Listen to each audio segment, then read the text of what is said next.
지금 이 시대는 인류 역사상 가장 풍요롭고 가장 화려한 시기를 보내고 있습니다. 과학기술의 발달로 신기한 것들이 속속 등장하고 있죠. 게다가 의학의 발달로 사람들의 수명은 늘어나고 심지어는 120세까지 살 수 있다, 그런 전망까지 있습니다. 하지만 그 이면에는 어두운 그림자가 짙게 드리워져 있습니다. 확산 일로에 있는 핵무기로 인한 세계 전쟁의 위험, 또 세계 곳곳에서 발생하는 나라 간의 전쟁, 또 나라 안에서의 내전과 테러, 지구 온난화로 인한 기상이변, 쓰나미 같은 자연재앙, 코로나 등 신종 바이러스의 출현 등 수많은 위험 요소들이 인류의 미래를 어둡게 하고 있습니다. 그러면 성경은 뭐라고 언급하고 있을까요? 불행하게도 인류의 미래는 결국은 멸망할 것이다 라고 말합니다.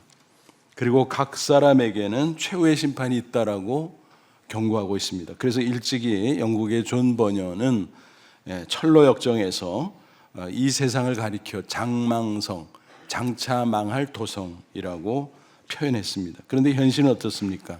인류의 멸망이나 최후의 심판 같은 주제는 거의 금기사항이 되어버렸습니다. 심지어 교회에서조차 꺼리는 주제가 되어버렸습니다. 마치 근거 없이 지어낸 신화로 취급되거나 지적으로 모자라는 사람들을 미혹하는 미심 정도로 치부하기도 합니다. 하지만 성경의 많은 지면에 그런 메시지가 있습니다. 특별히 예수님의 말씀이 기록된 복음서를 보면은 최후의 심판, 또 인류의 멸망, 그 메시지가 얼마나 많이 나오는지 모릅니다. 또 그것에 대한 예고편적인 사건도 여러 가지로 등장하고 있습니다. 그 중에 하나가 바로 노아 홍수 사건이죠. 아무쪼록 오늘 말씀을 통해서 종말이 가까운 이때에 영적인 각성을 다지면서 비록 세상 험하지만 꼭 승리하는 저와 여러분 되시기를 주님의 이름으로 축원합니다. 먼저 노아의 시대와 오늘 이 시대의 모습을 비교해 보죠. 왜 하나님께서 노아 시대를 심판할 수밖에 없었을까? 그 시대상을 보면 분명합니다.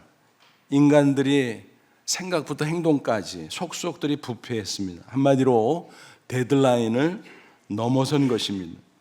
오늘 이 시대는 그때보다 나아졌을까요? 문명이 발전했으니까 근사해 보이고 그래서 나아졌다고 생각할 수 있지만 전혀 그렇지 않습니다. 예수님께서 예언하신 그대로 세상은 갈수록 죄악으로 가득 차고 있다라는 사실입니다. 예수님의 예언의 말씀입니다. 누가복음 17장 26절 27절. 노아의 때에 된 것 같이 인자의 때도 그러하리라. 인자는 예수님의 자기 칭호죠.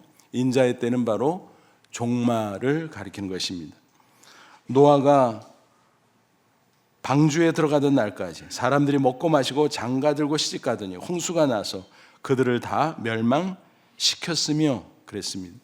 종말이 임박할수록 그 마지막 임박한 때를 특별히 말세지말이라고 부르기도 하죠. 노아 시대처럼 인간은 죄 가운데 먹고 마시고 향락에 젖어들 것이다 라고 예언하셨습니다. 그리고 결국 심판이 있을 것이다 경고하셨습니다. 오늘 인간이 얼마나 음란하고 얼마나 폭력적인, 두말할 필요가 없죠. 겉보기에 그럴듯해 보이고 교양 있어 보이지만 속은 다 썩어 문드러졌다라는 사실입니다. 하나님은 분명 사랑의 하나님 맞습니다. 죄로 가득한 인간 오래오래 참아 주시죠. 동시에 하나님은 공의의 하나님입니다. 그러므로 오래 참으시되 영원히 참지는 않으십니다. 죄악이 극에 달하면 반드시 하나님의 심판이 있다는 사실입니다. 개인도 가정도 국가도 시대도 인류 전체도 마찬가지입니다. 그렇습니다. 세상은 반드시 최후의 심판을 맞이하게 됩니다. 노아의 시대는 홍수로 심판하셨지만 하나님이 그 후에 무지개를 보여주면서 다시는 물로 홍수로 심판하지 않겠다 약속하셨습니다. 그렇다고 심판이 취소된 건가요? 아니요.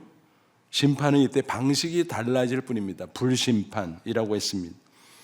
이와 같은 심판의 필요성에 대해서 결코 우리는 의심해서는 안 될 것입니다. 사실 그대로 믿고 그에 대비해야 마땅할 것입니다.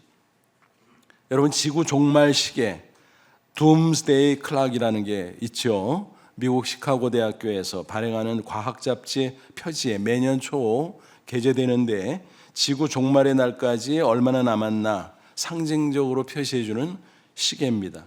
1947년부터 시작됐는데 세계 각종 위기 요소를 종합 판단해서 종말까지 굉장히 가까워지고 있다라는 것을 상징적으로 보여주고 있습니다.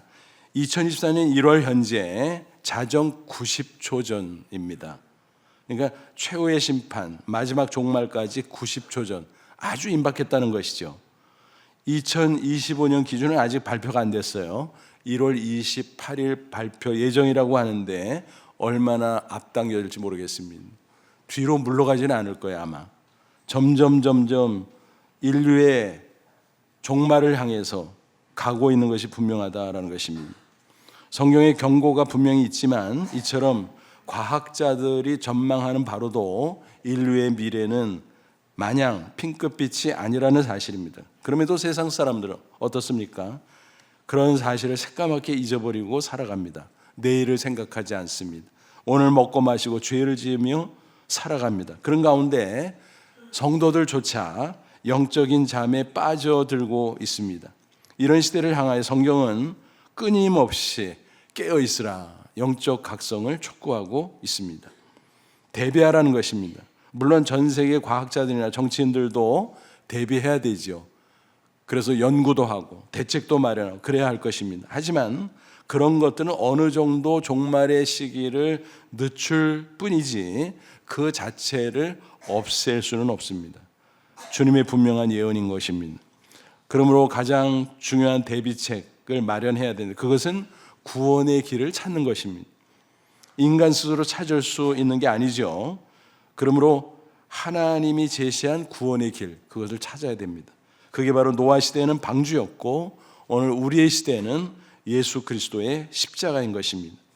노아 시대 인간은 더 이상 스스로 하나님의 심판을 극복할 방법을 얻지 못했습니다. 멸망을 향해 흘러가고 있었습니다. 그때 하나님께서 노아에게 구원의 길을 가르쳐 주셨습니다. 홍수 심판이 임하게 되는데 그것을 대비해서 방주를 만들라 말씀하셨습니다. 방주가 구원의 길이라는 것입니다. 방주에 들어가라, 방주를 타라. 그게 구원의 길인 겁니다. 흔히 노아의 방주라고 부르고 있지만 하나님이 지시한 방법대로 만들었기 때문에 엄밀히 말하면 하나님의 방주입니다. 여러분, 방주는 어떤 걸까요? 우리가 흔히 보는 선박, 그 형태가 아니죠. 보통 선박은 유선형이잖아요. 그런데 방주는 직육면체 상자 같은 겁니다. 창세기 6장에 보면 그 제도가 자세하게 기록이 되어 있는데 그 중에 14절 보니까 이렇게 기록되어 있어요. 너는 고페르 나무로 너를 위해 방주를 만들되 그 안에 칸들을 막고 역청을 그 안팎에 칠하라. 고페르 나무, 잣나무 일종이라 그래요. 그래서 목질이 단단하고 내구성이 뛰어납니다. 이 나무로 여러 칸을 만들고 그 칸칸이 사람들과 동물들을 대피시키라 말씀하신 것입니다. 그리고 그 칸과 칸 사이 빈틈이 생기니까 그곳에 역청으로 칠하라. 역청은 아스팔트 같은 것으로 방수제입니다. 그러니까 물이 바깥에서 스며들어오지 못하도록 꼼꼼하게 막으라. 뭐 그런 거죠. 그런데 흥미로운 사실이 있습니다. 역청이라고 하는 단어가 히브리 원어로 코페르인데 이게 무슨 뜻인가 하면 속죄 제물이라는 말과 같습니다. 그러니까 역청이 속죄 제물, 이게 뭐지? 칠하라는 단어를 보면 그것을 충분히 이해할 수 있습니다. 히브리어 동사로 카파르라는 단어가 있어요. 이게 칠하다 그런 뜻인데 덮다, 가리다, 페인트로 칠하는 게 이렇게 덮어버리는 거잖아요. 그런 뜻이 있는데 그게 속죄하다라는 뜻으로도 사용됩니다. 그러니까 속죄가 뭐냐? 죄를 가려주는 것입니다. 덮어주는 것입니다. 아담과 하와가 범죄한 이후에 죄로 말미암아 수치와 두려움을 느끼게 되죠. 그래서 그걸 가리려고 해요. 자기들이 발견한 조치가 뭡니까? 무화과 나무 잎사귀로 치마를 해서 입는 것이었습니다. 그런데 그것으로 죄를 가릴 수가 없었습니다. 그때 하나님께서 그 치마를 벗기고 대신에 가죽옷을 입혀줍니다. 그래서 그들의 죄를 가려준 거죠. 근데 이 가죽옷을 만들려면 어떤 과정이 전제돼야 되죠? 짐승이 피 흘려 죽어야 됩니다. 그 짐승이 죄를 지은 것은 아니지만 인간을 대신해서, 그래서 여기서 대속의 원리 혹은 속죄의 원리가 비롯되는 것입니다. 그러니까 역청은 뭐냐? 인간의 죄를 대속하는 예수님의 십자가 피를 상징하는 것입니다. 예수님이 십자가에 죽으셨다 부활하심으로 하나님의 아들 되심과 또 십자가 죽음이 대속임을 증명해 주셨습니다. 노아 시대 대홍수로 인해서 모든 인간이 멸망할 수밖에 없었는데 그때 방주에 올라탄 노아의 가족 8명은 구원을 받았습니다. 그러니까 구원의 길은 오직 방주라는 거죠. 방주는 한 척만 건조됐어요. 그리고 그 안에 들어가는 문도 오직 하나였습니다. 예수님이 자신을 가리켜 이렇게 말씀하신 적이 있습니다. 요한복음 10장 9절, 목자와 양의 비유를 하면서 또 당신이 문이라고도 했어요. 내가 문이니, 여기서 문, 그 앞에 정관사가 붙어요. 유일한 문이라는 거예요. 누구든지 나로 말미암아 들어가면 구원을 받고 또는 들어가며 나오며 꼴을 먹으리라. 그러니까 예수님을 믿음으로 구원받고 또 영혼의 양식을 얻는다라고 하는 것입니다. 그러니까 방주도 하나, 구원자이신 예수님도 한 분이라는 것입니다. 바로 구원의 유일성을 의미하는 것입니다. 그와 마찬가지로 오늘 우리에게 구원의 길은 오직 예수 그리스도뿐이다라는 것입니다. 예수님이 직접 말씀하셨어요. 요한복음 14장 6절, 내가 곧 길이요 진리요 생명이니 나로 말미암지 않고는 아버지께로 올 자가 없느니. 여기서 길, 진리, 생명, 그 앞에 각각 정관사가 붙어 있습니다. 뭐예요? 유일한 길이다, 유일한 진리요 생명이다. 그러므로 예수님을 통해서만 하나님을 만날 수 있고 예수님을 통해서만 천국에 들어갈 수 있다라는 것입니다. 또 요한복음 4장 12절 보면 초대교회 박해 상황에서 사도들은 붙잡혀 가서 문초를 당하고 또 많은 고초를 당했음에도 불구하고 당당히 외쳤습니다. 다른 이로서는 구원을 받을 수 없는 천하 사람 중에 구원을 받을 만한 다른 이름을 우리에게 주신 일이 없음이라 하였더라. 무슨 얘기입니까? 예수님만이 구원의 길이다라는 것입니다. 세계에는 수많은 종교들이 있죠. 그런데 크게 분류하면 두 가지예요. 하나는 자연 종교, 그리고 또 하나는 계시 종교라. 자연 종교는 인간이 자신의 이성을 가지고 신을 찾아 올라가는 거예요. 그런데 죄로 오염됐기 때문에 무지몽매해서 참 하나님을 만날 수가 없어요. 비껴나가죠. 그리고 하나님이 아닌 거짓 신을 만들어 놓고 섬기는 것입니다. 스스로. 이게 자연 종교예요. 계시 종교는 뭐냐?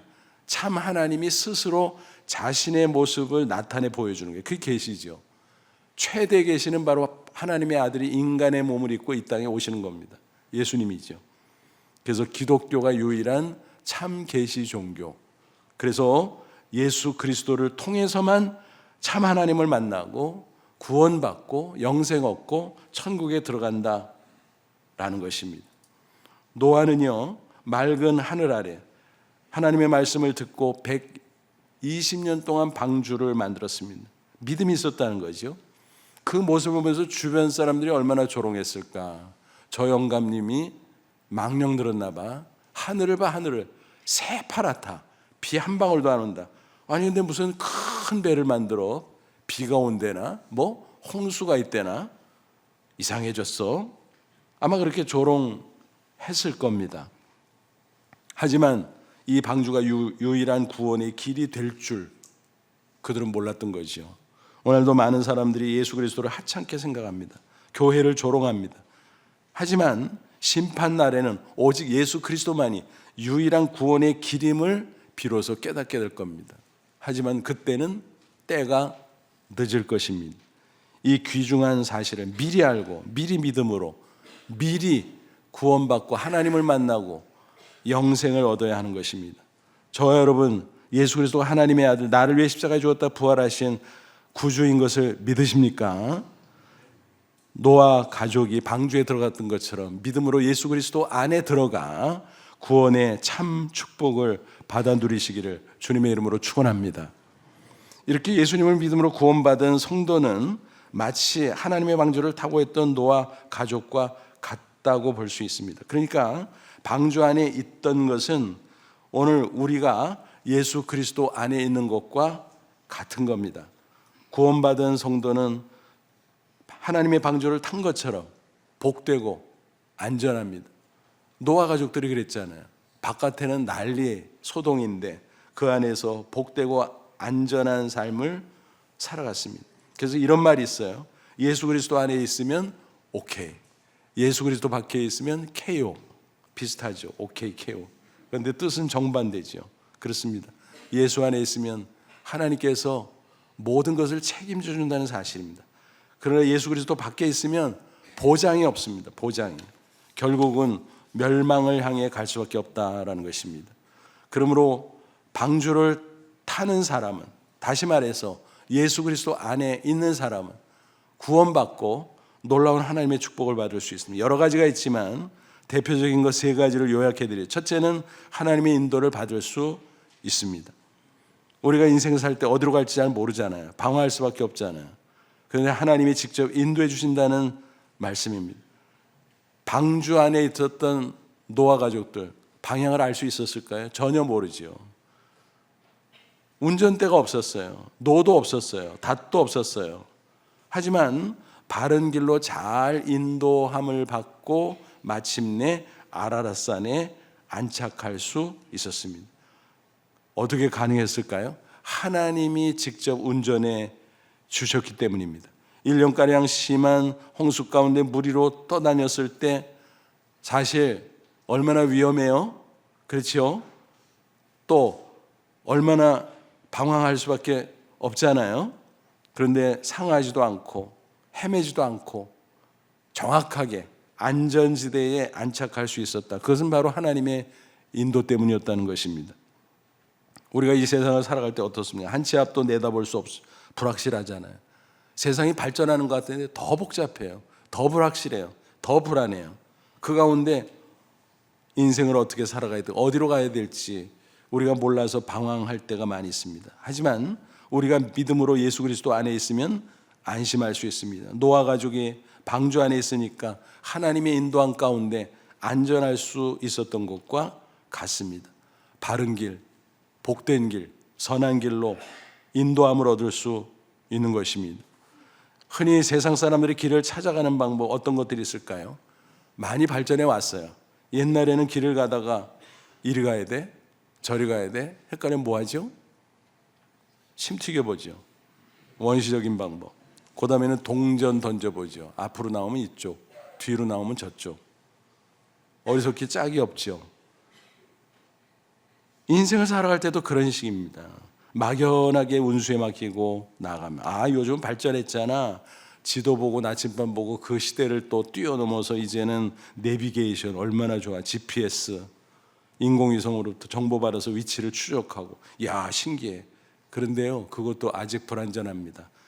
좁은 골목길을 갈 때면 헤매요. 업데이트한 엉뚱한 대로 잘못 인도합니다. 그러니까 도로를 찾아가는 것도 그렇게 불안전해요. 인간의 수준은. 인생길을 찾아가는 것은 더더욱 불가능한 거죠. 그래서 완전한 하나님의 GPS가 필요하다는 것입니다. 성경은 하나님께서 하나님의 GPS를 작동시켜주고 있다는 사실을 우리에게 증거합니다. 그러므로 하나님을 신뢰하고 하나님을 의지하고 하나님을 따라가라고 말씀합니다. 잠언 3장 5절 6절 너는 마음을 다하여 여호와를 신뢰하고 내 명철을 의지하지 말라. 너는 범사에 그를 인정하라. 그러면 내 길을 지도하시리라. 하나님이 인도한다는 거예요. 그리스도 안에 있는 성도들은 그 인도하심을 따르면 안심할 수 있죠. 하나님이 인도해 주시는 구체적인 방법이 있습니다. 크게 두 가지예요. 말씀과 성령입니다. 시편 110편 105절 주의 말씀은 내 발의 등이요 내 길의 빛이니이다. 어두운 밤길을 걸어갈 때 어때요? 너무너무 어렵죠. 위험하죠. 근데 등불이 있다면, 빛이 있다면 잘 찾아갈 수 있죠. 말씀이 그 역할을 해준다라는 것입니다. 말씀을 읽고 묵상할 때 하나님의 뜻을 발견할 수 있고, 그래서 하나님을 믿고 의지하고 그 뜻대로 따라가면 올바른 길로, 복된 길로 나아갈 수 있다는 것입니다. 로마서 8장 14절에 보면 성령의 인도가 또 설명되죠. 무릇 하나님의 영으로 성령으로 인도함을 받는 사람 곧 하나님의 아들, 하나님의 자녀라. 성도는 하나님의 자녀로서 예수님을 믿을 때 성령을 받아요. 그래서 그 마음속에 성령이 와 계시면서 말씀을 묵상할 때든지 또 기도할 때도 그러죠. 성령께서 내 마음을 두드리고 또 깨우침을 줘요. 야, 이게 하나님의 뜻이야. 그것이 이제 반복되면서 나중에는 확신을 주세요. 야, 이게 분명히 하나님의 뜻이야. 그 확신을 붙잡고 우리는 하나님의 뜻대로 인도함을 받는 것입니다. 그럴 때 우리는 방황하지 않고 바른 길, 좋은 길, 복된 길로 나아갈 수 있는 것입니다. 그러므로 여러분, 세상의 시류를 따라가지 마십시오. 내 생각이나 경험이나 지식을 지나치게 의존하지 마십시오. 그렇게 하다 오히려 자칫 엉뚱한 길로 잘못 갈 수 있다는 것을 기억하십시오.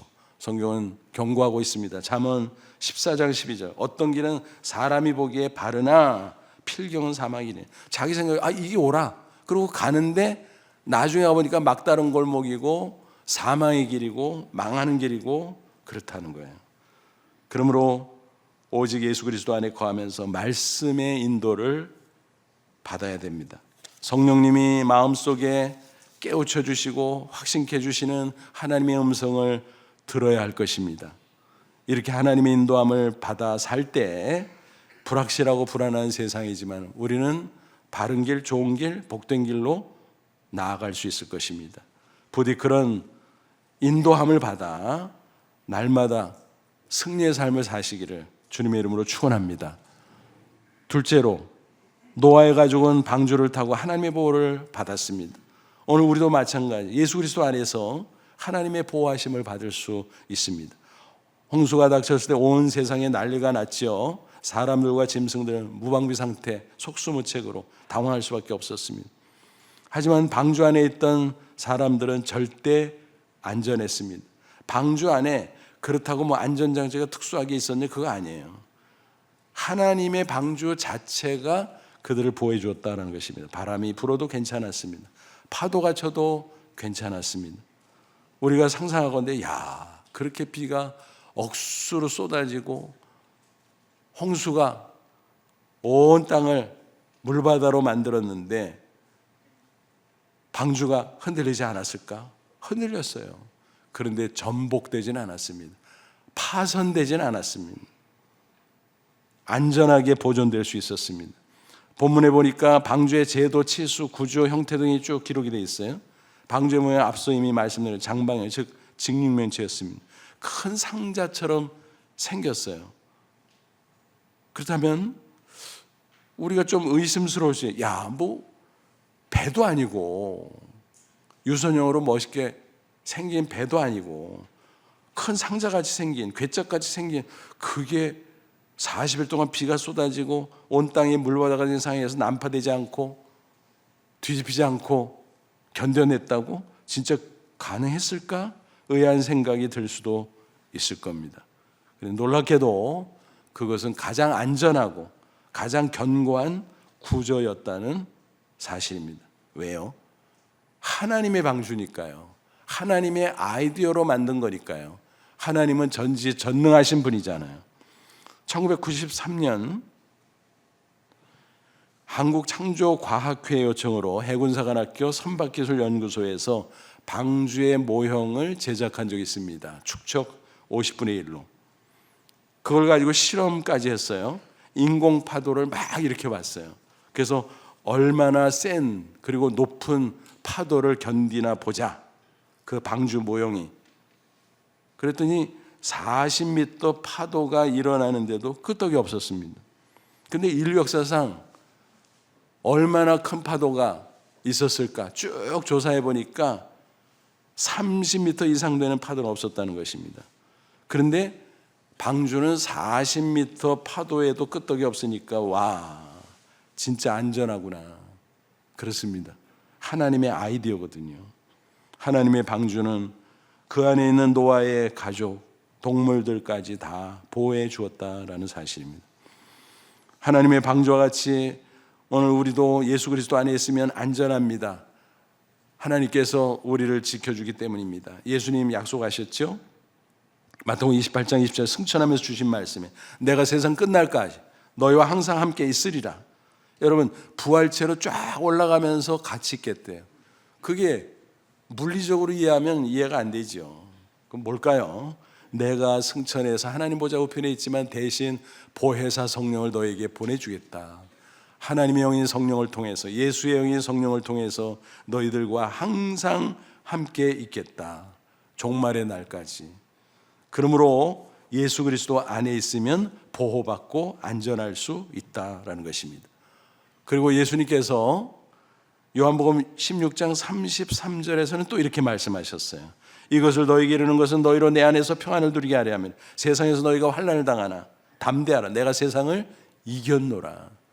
예수님은 죄와 사망 것에 이겼습니다. 십자가에 죽었다가 부활하신 분입니다. 오늘도 살아 역사하십니다. 그러므로 주님이 함께 해주시면, 우리가 주님 안에 있으면 평안이 있습니다. 환난이 있어도 겁먹지 않습니다. 담대할 수 있습니다. 그렇게 살라는 것입니다. 주님의 보호해 주시는 놀라운 약속이 있기 때문입니다. 그러므로 어떤 상황에서도 확신을 갖고 적극적으로 주님의 보호를 요청하시기 바랍니다. 시편 62편 8절 백성들아 시시로 그를 의지하고 그 앞에 마음을 토하라. 하나님 우리의 피난처시로다.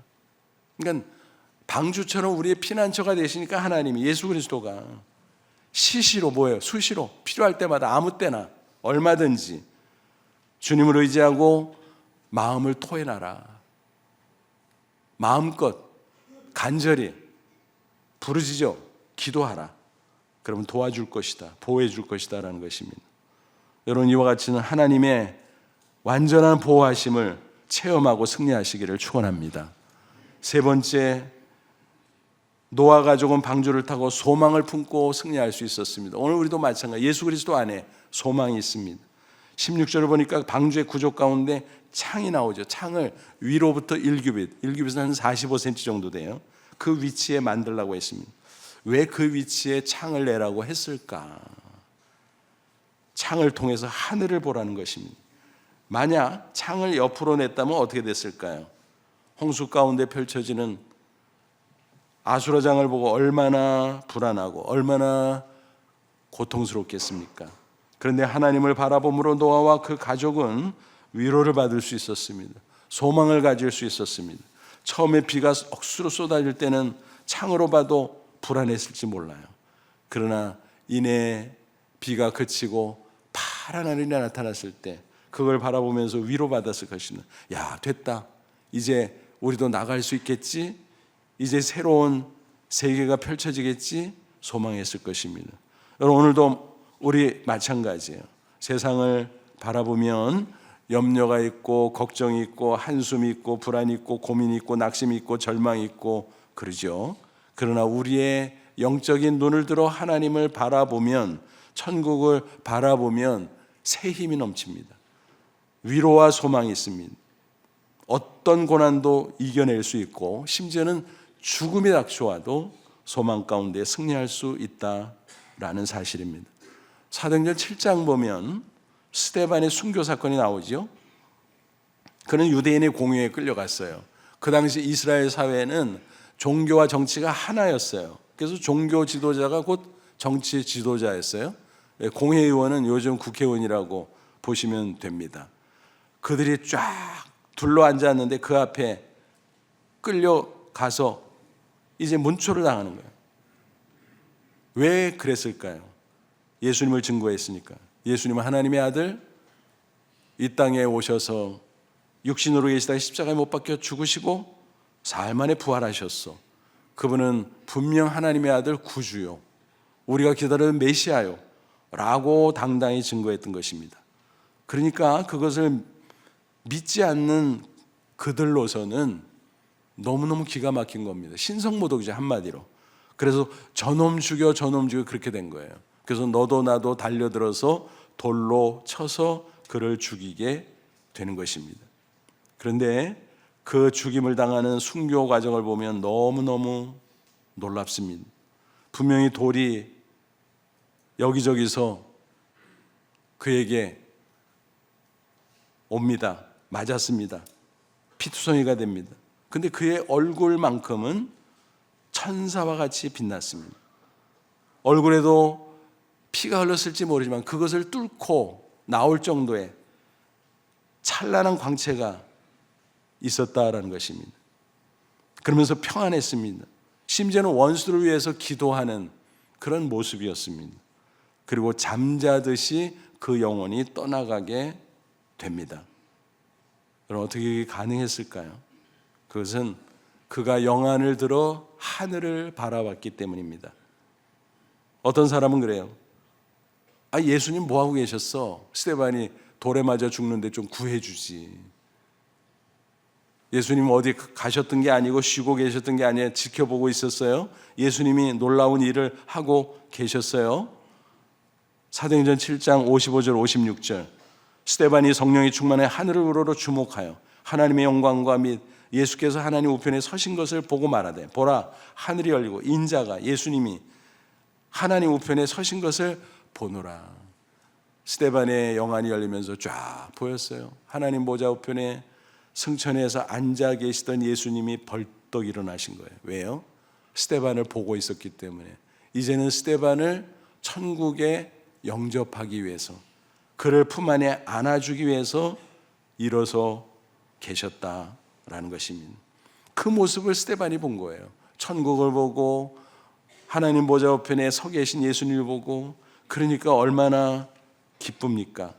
그러니까 평안이 있고 천사같이 그 얼굴이 빛났고 또 잠자듯이 평안하게 그 영혼이 떠나갈 수 있었다라고 하는 것입니다. 그런 생각을 또 해볼 수 있어요. 스데반을 주님께서 구해주시고 계속 살게 하셨으면 그가 평생 얼마나 많은 복음 사역을 했겠어? 좀 그렇게 하지? 라는 생각을 우리가 할 수도 있어요. 근데 여러분, 스데반은요, 순교를 통해서 자기가 오래오래 이 땅에 살아남아 있다고 가정할 때 했을 만한 일보다 더 크고 더 놀라운 일을 했다는 분명한 사실입니다. 어떻게 해요? 사울을 통해서. 잘 아시는 대로 그 현장에 사울이 있었잖아요. 사울은 핍박자였습니다. 그가 맡았던 일은 뭐지요? 돌로 처단할 때는 겉옷을 다 벗어던지고 하거든요. 그래서 그 겉옷을 맡아주는 사람이 있어야 되는데 사울이 그 역할을 맡아서 하고 있었습니다. 그러니까 스데반의 모습을 쭉 지켜본 거예요. 정확하게. 충격이었습니다. 왜 그랬을까요? 예수가 도대체 누구기에? 어떻게 저 스데반은 예수 때문에 저렇게 죽어가고 있는가? 분명히 겉으로 보면 피투성이가 돼서 비참한 것 같은데 저 얼굴은 어떻게 저렇게 천사처럼 빛난단 말인가? 어떻게 저렇게 잠자듯이 그 영혼이 떠나간단 말인가? 예수, 도대체 예수는 누구란 말인가? 아마 그런 충격과 의문이 그의 마음을 가득 채웠을 것입니다. 그런데 그걸 부정하고 싶었어요. 물리치고 싶었어요. 그러니까 오히려 더 이를 부득부득 깔면서 살기등등하게 예수 믿는 사람을 쫓아다니면서 핍박하게 되었다라는 것입니다. 그래서 그는 대장에게 체포영장을 발부받아서 각 도시로 다니면서 예수 믿는 사람을 끌어다가 감옥에 넣고 뭐 이런 짓을 했어요. 그래서 한 번은 다메섹이라는 큰 도시, 거기에 유대인들이 많고 그 중에 예수 믿는 사람들이 막 늘어나고 있다는 소문을 듣고 붙잡으러 가는 거예요. 근데 그 시내에 들어가기 전 도상에서 찬란한 빛 가운데 나타난 부활의 주님을 만난 거예요. 사울아 사울아 뉘시오. 나는 내가 핍박하는 예수다. 뭐요 예수라고? 예수 당신이 살아있다고? 충격이었습니다. 야, 스데반이 예수 때문에 그렇게 순교했는데 예수가 살아있다고? 충격이었습니다. 그 찬란한 빛 가운데 눈도 멀었습니다. 혼자 거동할 수가 없어서 옆에 있는 사람들이 부축해서 시내로 들어갑니다. 그리고 몇 날 며칠 식음을 전폐하고 치과합니다. 한편 주님께서는 아나니아라고 하는 제자를 보내지요. 그래서 그 사울에게 복음을 제시하고 세례를 주고 안수해서 그 눈병도 고쳐줘라, 그렇게 말씀하셨어요. 처음에는 아나니아가 너무너무 황당해. 아니, 그 악명 높은 사울에게 가라고요? 나 큰일 나라고. 그래, 가라. 내가 시키고 명하는 것이다. 사울은 장차 복음을 위해서 귀하게 쓰임받을 하나님의 그릇이다. 그래요? 아나니아가 순종하죠. 갔습니다. 형제 사울아, 안수합니다. 눈에서 비늘 같은 게 떨어지고 시력을 회복하죠. 복음을 듣고 회심하죠. 세례받고 놀랍게 변한, 당장 복음을 증거하기 시작하죠. 그리고 나중에 스스로 사울이라는 이름을 바울로 바꾸잖아요. 그 바울 사도가 아시아와 유럽과 나중에는 로마까지 가서 세계 복음화에 어마어마한 기초를 놓지 않았습니까? 오늘 사실은 바울의 그 사역의 열매가 우리에게까지 이어진 것입니다. 그런데 거슬러 올라가면 그 위에 스데반이 있었다는 사실 우리 잊지 말아야 됩니다. 하나님은요 절대 손해보지 않아요. 비록 스데반이 순교했지만 천국에서 더 영광스럽게 빛나는 모습으로 우리를 기다리고 있을 것입니다. 잠언 14장 30절에 이렇게 증거합니다. 악인은 그 환난에 엎드려져도 의인은 그 죽음에도 소망이 있느니라. 고난이 와도 소망 가운데 승리할 수 있고, 죽음이 닥쳐도 소망 가운데 천국에 들어갈 수 있습니다. 죽어도 천국인 것입니다. 이처럼 하나님의 방주를 타면 노아 가족처럼, 또 우리가 예수 그리스도 안에 있으면 이제는 모든 삶에서 하나님의 인도하심과 보호하심을 받고 소망 가운데 당당히 승리할 수 있다는 사실입니다. 그리고 결국은 천국에 들어갈 줄로 믿습니다. 한마디로 말해서 예수 그리스도 안에 있으면 전부를 얻는 것입니다. 전부를. 옛날 미국에 큰 부자가 있었어요. 아들과 함께 살고 있었는데 명화를 수집하는 취미를 갖고 있었습니다. 그런데 그 아들이 월남전에 참전을 합니다. 그 아들은 남달리 용감해서 다른 전우를 구하려다가 장렬히 전사합니다. 어느 날 한 젊은이가 찾아왔습니다. 눈물을 흘리며 말합니다. 아버님, 저는 아드님을 구해준 병사입니다. 아드님이 구해준 병사입니다. 그리고는 보따리를 푸는데 그 안에 아들의 초상화가 있었습니다. 조악한 것이었지만 그러나 분명히 아들의 얼굴이었습니다. 그는 말합니다. 잘 그리진 못했지만 눈물로 그렸습니다. 아버님께서 소장해 주십시오. 그 부자는 눈물을 흘리며 받았습니다. 그리고 거실에 걸어놓았습니다. 아들이 글을 올 때마다 그것을 쳐다보고 손님이 방문하면 그 그림을 보여주고 그 유래를 설명해 주었습니다. 세월이 흐르고 흘러 그 부자가 별세합니다. 유언장을 받은 변호사와 경매인이 사후 처리를 진행하는데 이제 경매를 열게 됩니다. 저택과 명화와 또 그 외에 여러 재산, 또 그 소장했던 물품들을 처분하려고 했던 것입니다. 많은 사람들이 소식을 듣고 몰려왔습니다. 싸게 진품, 귀중품을 사려고. 그래서 경매가 시작이 됩니다. 근데 그 경매인이 제일 먼저 그 초상화를 보여줍니다. 이것을 살 사람이 있습니까? 아무도 손을 안 드는 거예요. 한 사람도 없어요. 정말 없어요. 계속 질문하고 또 질문합니다. 그러면서 값을 내립니다. 내리고. 그래서 마침내 한 사람이 저 뒤에서 10달러에 사겠다고 손을 들었습니다. 그 사람은 바로 그 집에서 오랜 세월 일했던 가난한 정환사였습니다. 그 부자 주인을 오랫동안 섬겼고 그 아들을 몹시 사랑했기에 집을 떠날 수밖에 없는 그 순간 그 초상화를 간직하고 싶었던 것입니다. 그때 경매인이 발표합니다. 이것으로서 오늘 모든 경매 절차를 마칩니다. 사람들이 깜짝 놀라서 막 항의합니다. 주인이 유언했소. 이 초상화를 사는 사람에게 모든 재산과 모든 소장품을 주라고 했소. 그러니 이제 끝이요. 아들의 초상화를 소유한 사람이 그 아버지의 모든 것을 소유하게 됐다는 것입니다. 바로 이게 신앙생활의 원리입니다. 예수 그리스도를 내 마음에 모시고 내가 예수 그리스도 안에 있으면 하나님이 만나 주십니다. 영생을 주시고 또 이 땅에 사는 동안 모든 것을 허락해 주시는 것입니다. 그래서 예수님은 나의 전부, 하나님은 나의 전부인 것입니다. 아무쪼록 오늘 말씀을 마음속에 새기며 하나님의 방주를 타고 예수 그리스도 안에서 항상 승리하고 또 이 진리를 전파하며 아름다운 인생, 복된 인생 살아가는 저와 여러분 다 되시기를 주님의 이름으로 축원합니다. 기도하겠습니다.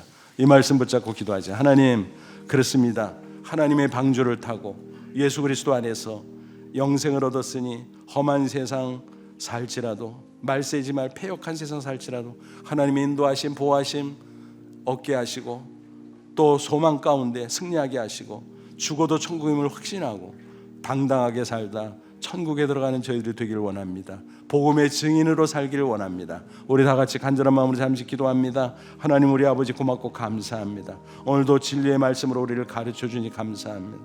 노아 가족처럼 하나님의 방주를 타고 예수 그리스도 안에서 살기를 원합니다. 인도해 주옵소서, 보호해 주옵소서. 소망을 품고 고난도 능히게 하시고 죽음이 닥쳐도 두려워하지 않냐고 천국을 소망하며 나아가는 저희들이 될 수 있도록 역사해 주시고 이 세상 사는 동안 이 놀라운 복음의 진리를 많은 사람에게 증거하는 저희들 되게 해 주시옵소서. 예수님의 이름으로 기도하옵나이다. 아멘.